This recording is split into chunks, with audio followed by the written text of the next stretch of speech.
My lakefront wasn't just land, it was my sanctuary, until Karen decided it was her family's playground. Her smug grin as she handed over my deed to her cousin still burns in my retinas.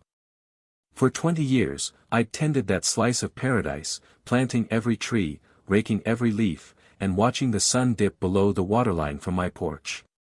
Karen, my neighbor of a decade, had always eyed it with a vulture's hunger, but I never thought she'd stoop to forging documents.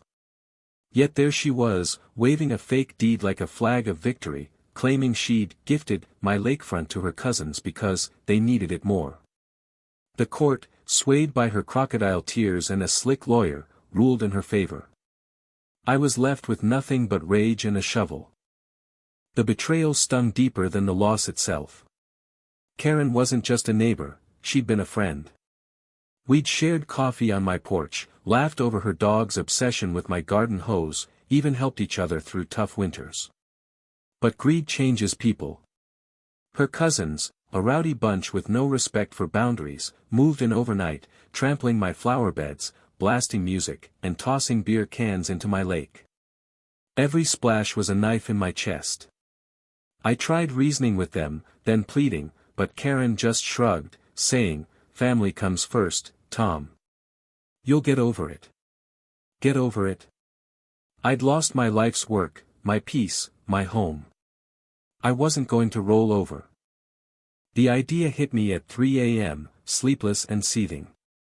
If Karen thought she could carve up my world, I'd carve up hers. Her prized backyard, a sprawling garden she bragged about at every neighborhood barbecue, was her pride and joy. Perfect. I'd build a fence right through it. Not just any fence, but a jagged, ugly monstrosity that screamed defiance. I spent days planning, sketching, and gathering supplies. I didn't care about permits or property lines, Karen had already thrown those out the window.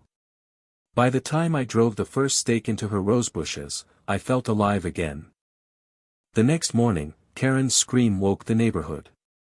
"What the hell are you doing, Tom?" she shrieked, storming out in her bathrobe, her face redder than her ruined peonies. I didn't look up, just kept hammering. The fence was already 6 feet long, splintered wood tearing through her manicured lawn like a scar. Her cousins spilled out behind her, yelling, but I ignored them. "You gave away my lakefront," I said, my voice calm but venomous. "This is me giving back." Karen lunged forward, trying to yank the hammer from my hands, but I sidestepped her. The neighbors started gathering, phones out, whispering. Good. Let them see her unravel. She called the cops, of course. They showed up, 2 officers with bored expressions, asking for permits I didn't have. I showed them the forged deed, the court papers, the emails I'd sent Karen begging for peace. "She stole my land," I told them. "This fence is on my side of the line." It wasn't entirely true. Property laws are messy, but the officers didn't care enough to measure. They told us to settle it in court and left. Karen's cousins tried intimidation next, crowding me with their beer breath and loud threats, but I kept building. Each post I sank felt like a punch landed. By day 3, the fence stretched 20 feet, bisecting her garden, crushing her prized azaleas, and blocking her view of the lake she'd stolen. The neighborhood was split. Half saw me as a hero, fed up with Karen's entitled reign, her endless complaints about kids on her lawn, her HOA power trips. The other half thought I'd lost it, calling me petty, unhinged. Maybe I was. But every time I saw Karen's face twist with fury, I felt a flicker of justice.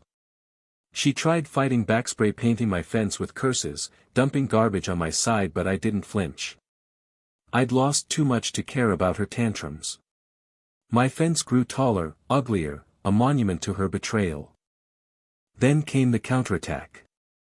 Karen's cousins weren't just loud, they were vindictive. One night, they snuck over and set fire to my fence. The flames didn't spread far, thank God for the rain, but the charred wood and the smell of smoke pushed me to the edge. I could have called the cops, but that wasn't enough. I wanted them to feel what I felt. So I rebuilt, this time with steel posts and barbed wire, and I didn't stop at her yard. I extended the fence right up to her driveway, blocking her car. Legal? Probably not. Satisfying? Absolutely. Karen upped the ante. She hired a contractor to tear down my fence, claiming it was on her property. The contractor, a burly guy named Mike, showed up with a sledgehammer and a smirk.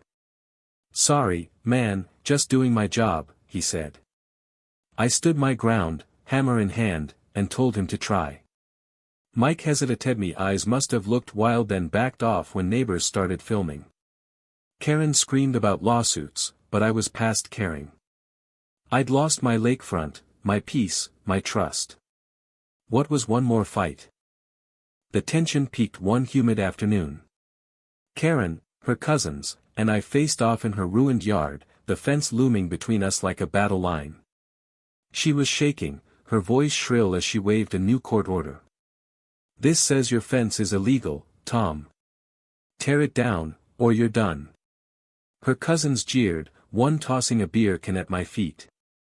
I picked it up, crushed it in my fist, and stepped closer.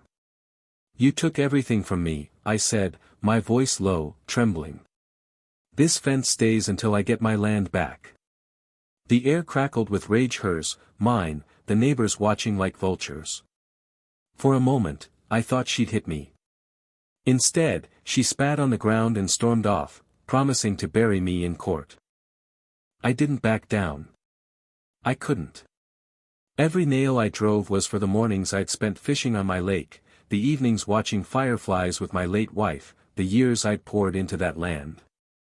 Karen's cousins kept harassing me, slashing my tires, egging my house, but I rebuilt the fence each time they damaged it. The neighborhood became a war zone, whispers and glares replacing friendly waves. I didn't care. This was my stand, my way of saying I wasn't invisible, wasn't disposable. Karen thought she'd won, but I'd make sure she felt the cost. The standoff stretched into weeks, each day a new skirmish in our petty war. Karen's cousins escalated, dumping manure on my porch, the stench seeping into my dreams. I retaliated by blasting heavy metal at dawn, aimed at her bedroom window. The fence, now a Frankenstein of steel and splintered wood, stood as a testament to our mutual destruction. My hands were calloused, my savings drained on supplies, but surrender wasn't an option.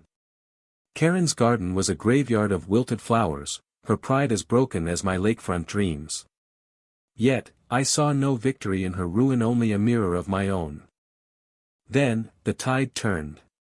A neighbor, Mrs. Ellison, quiet and unassuming, had been watching.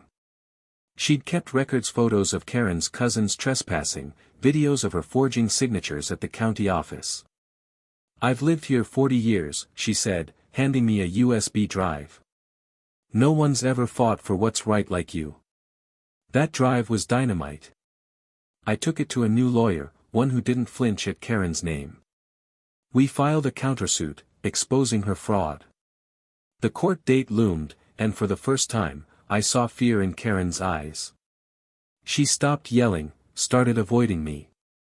Her cousins packed up, their bravado gone. The trial was swift. The judge, unmoved by Karen's theatrics, ruled in my favor. The lakefront was mine again, the deed restored.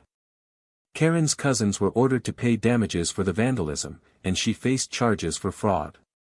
I should have felt triumphant, but as I stood on my reclaimed land, the lake sparkling under the sun, all I felt was hollow. The flower beds were gone, trampled to mud. The peace I'd fought for was tainted by the cost, neighbors divided, trust shattered, my hands stained with the same vengeance I despised in Karen. I tore down the fence, not out of forgiveness, but because it reminded me of who I'd become. Karen moved away, her house sold to a young couple who waved shyly. I rebuilt my lakefront, planting new trees, but the scars remained mine and the land's. I'd won, but at what price? The lake still shimmered, but it no longer felt like home. It was a bitter lesson. Revenge might feel good, but it carves out pieces of you that don't grow back. I sit on my porch now, watching the water, wondering if peace is something you can ever reclaim once it's lost. Reflect on what you'd fight for and what you'd lose in the process.